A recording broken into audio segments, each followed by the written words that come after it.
Hello guys, it's Darksigner here from the German Duel Masters channel and welcome back to another video.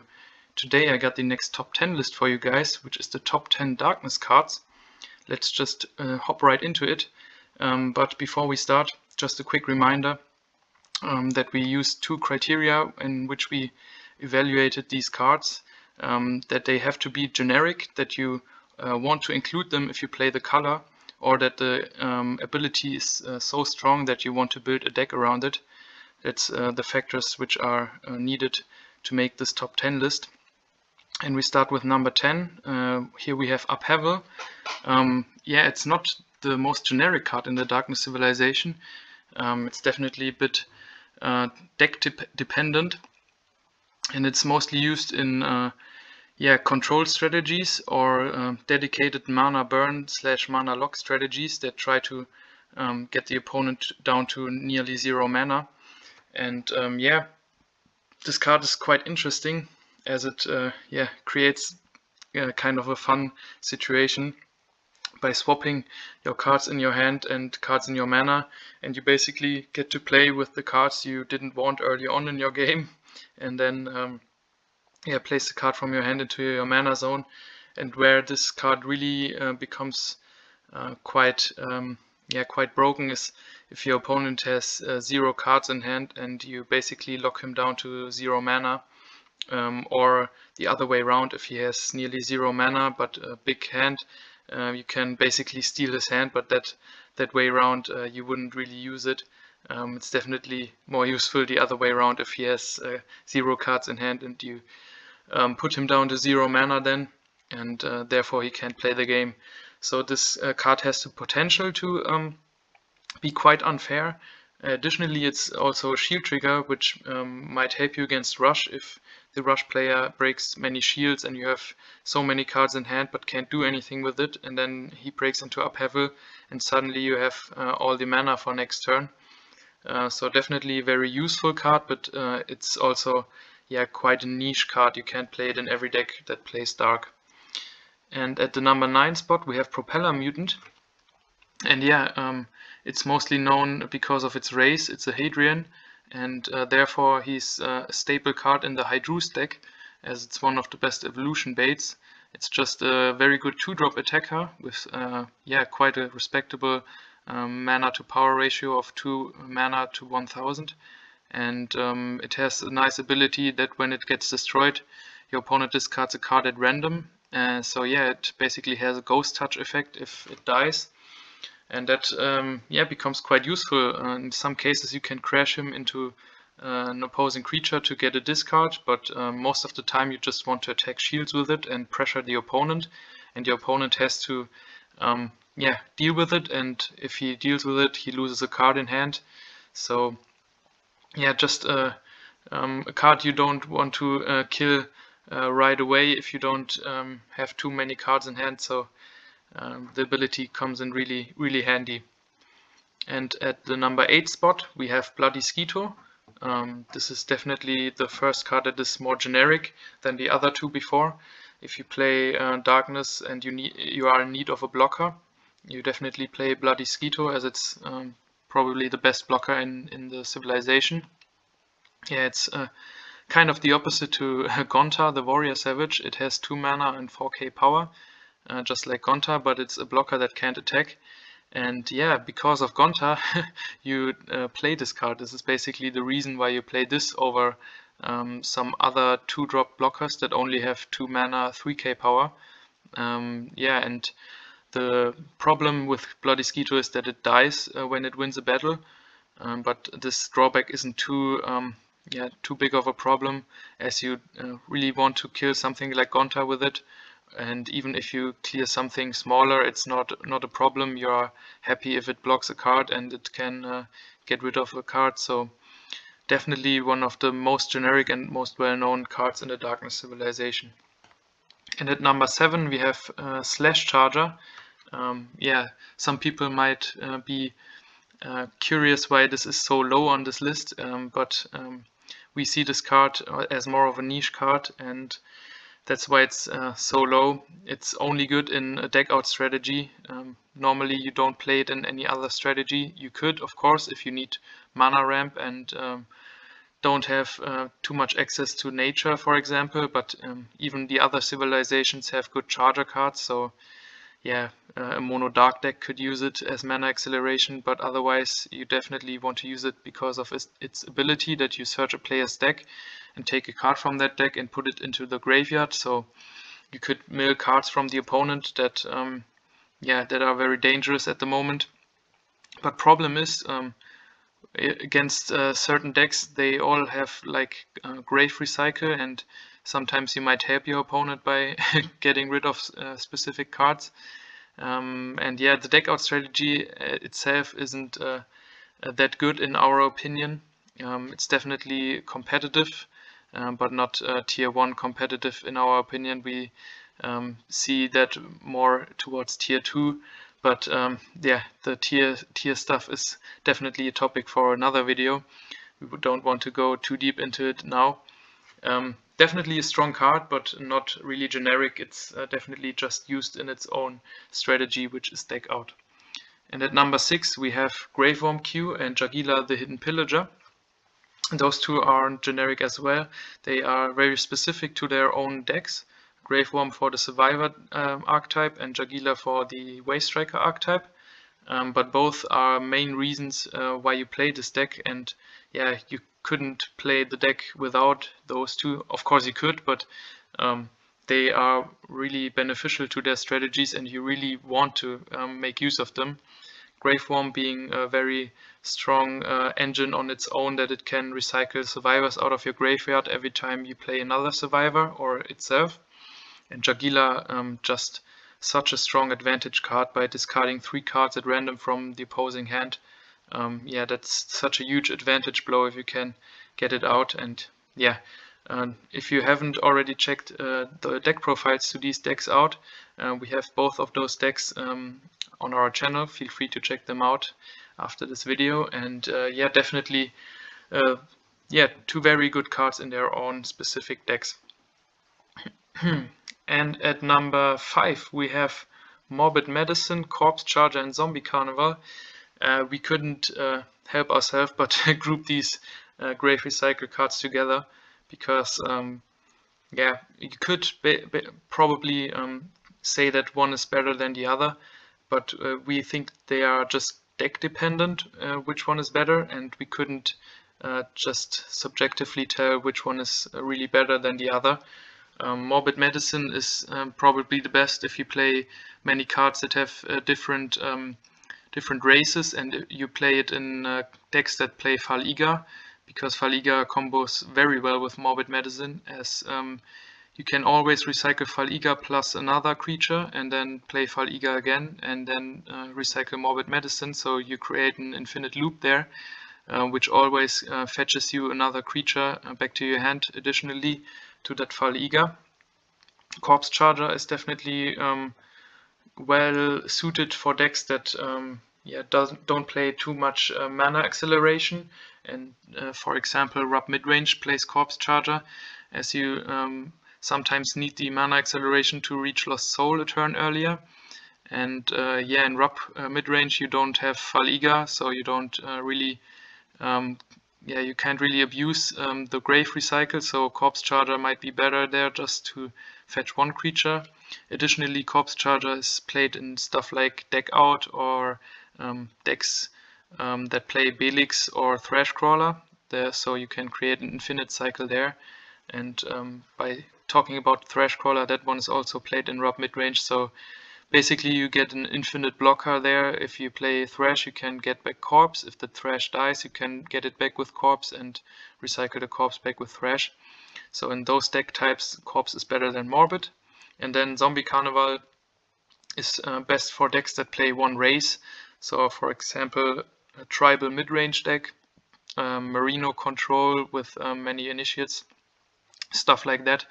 Yeah, there it really shines, as it's a shield trigger that can get you basically 3 value, and yeah, can recycle a creature more than Morbid Medicine. And another example where this card shines is for example the Armorloid Mana Burn deck, as you can recycle 3 Armorloids, mostly the Rothus the Traveler, as it dies early on in its lifespan, and you can recycle it back and burn even more mana with it.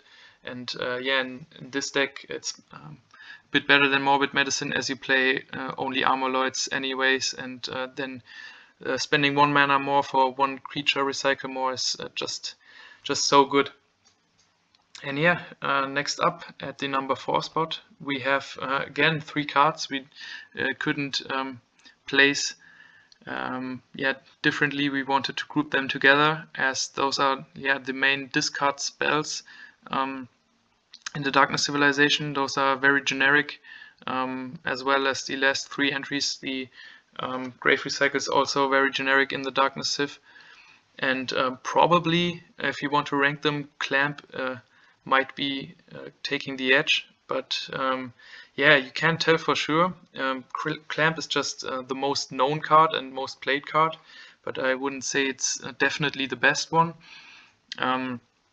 Yeah, Clamp is one of the most oppressive cards, and many people are really hating on it, as yeah, some people refer to Duel Masters as Clamp Masters.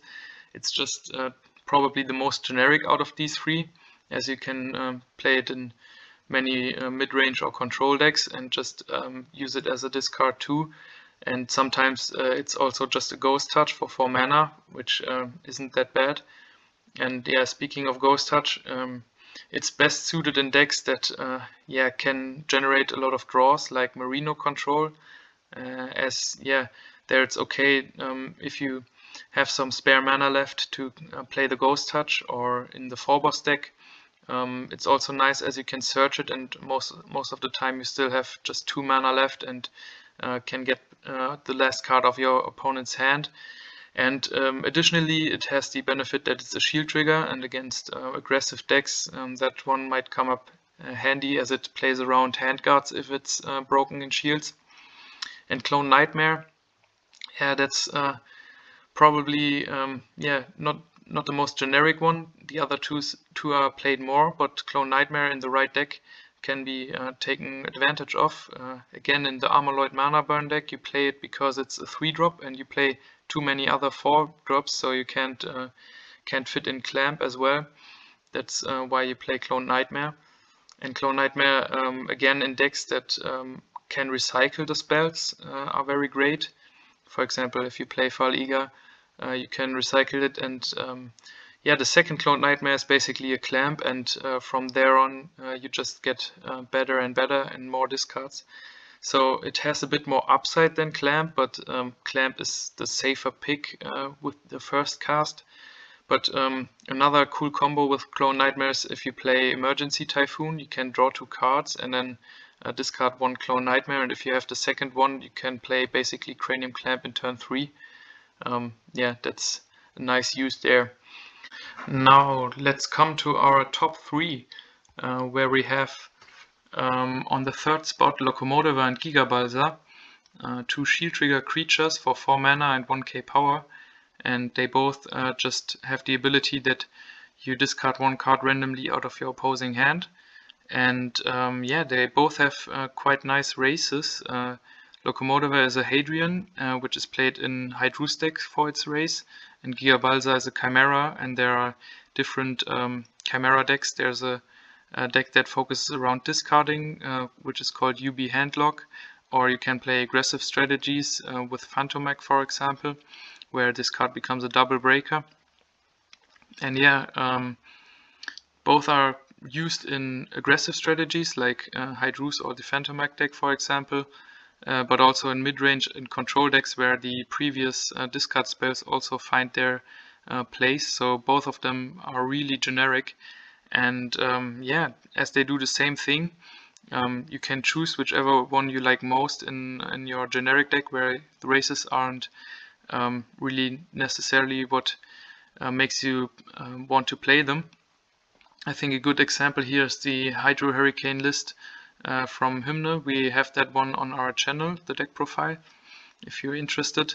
And he chose to play Gigabalza over Locomotiva, as Locomotiva is played more than Gigabalza, and the theory behind this is that he also plays Petrova, and if he needs to buff the card, he'd rather buff Chimeras, as Hadrians are played a bit more. So I really like the reasoning behind that.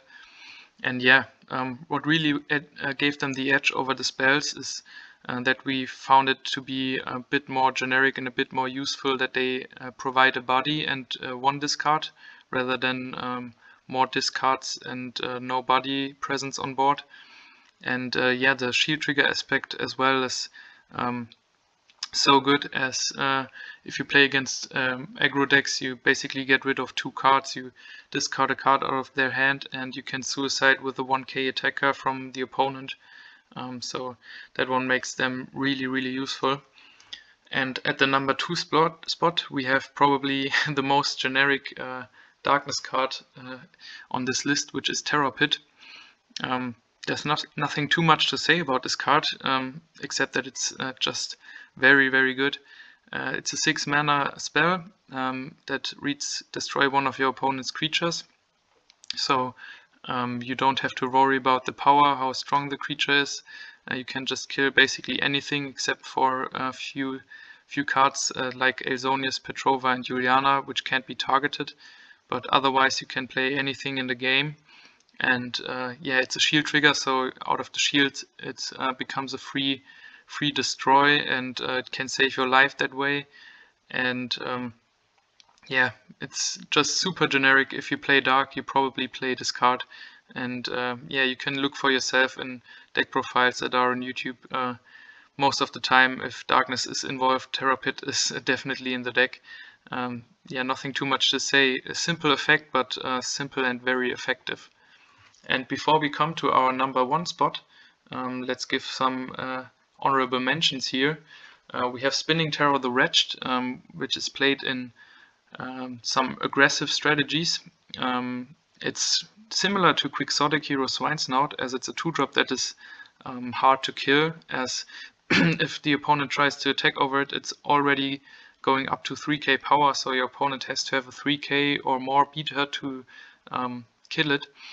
It just couldn't make the list over Propeller Mutant, as we think that Propeller Mutant is a bit more generic with its race, as it can be used in Hydrus decks. And yeah, Propeller Mutant's effect also kind of gives the opponent a headache if they try to kill it. So yeah, that just didn't make the list because of Propeller Mutant.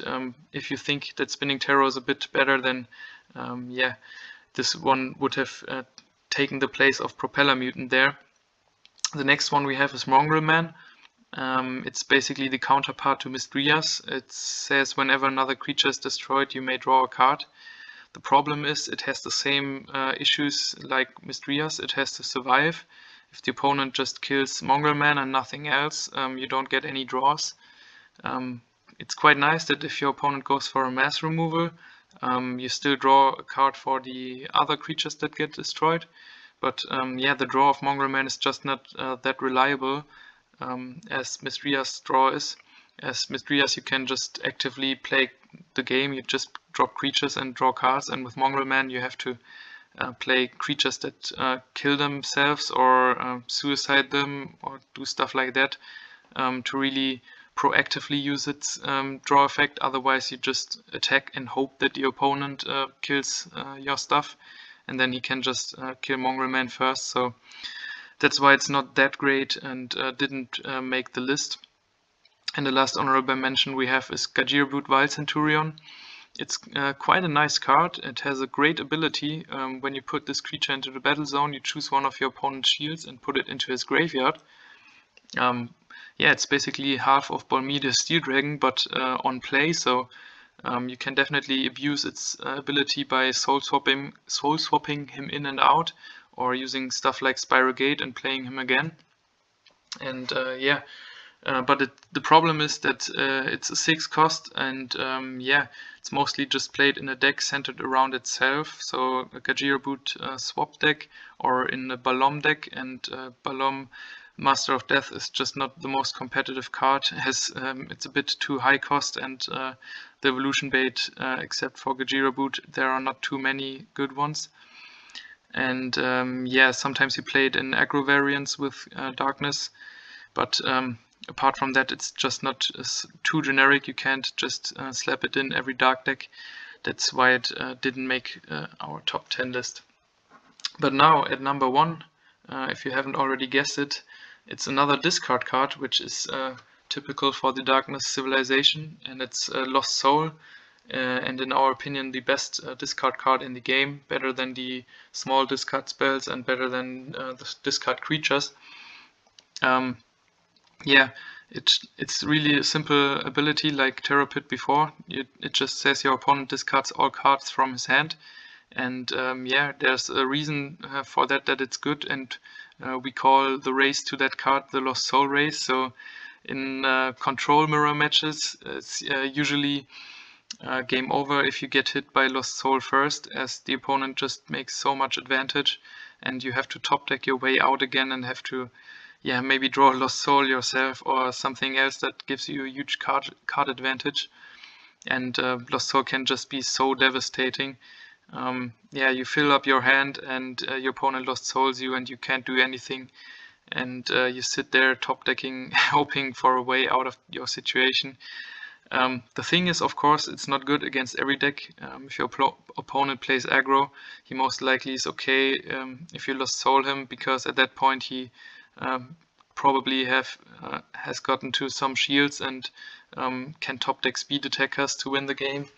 But yeah, against mid-range and control decks, Lost Soul is such a huge blow. That's why people play specific counters against that, like Terror Dragon, Archi de la Serna.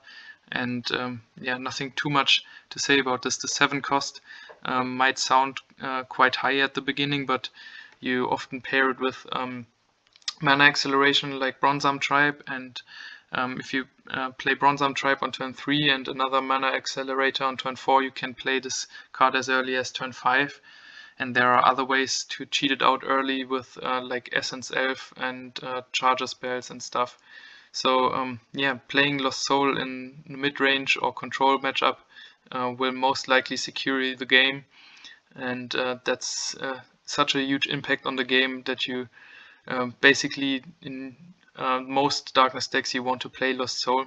Of course, if you play aggro, you don't really use it, but in every Darkness mid-range or control deck you are packing Lost Soul. And yeah, that's it for the next top 10 list. I hope you guys enjoyed this one, and stay tuned for the next list, and see you guys at the next video.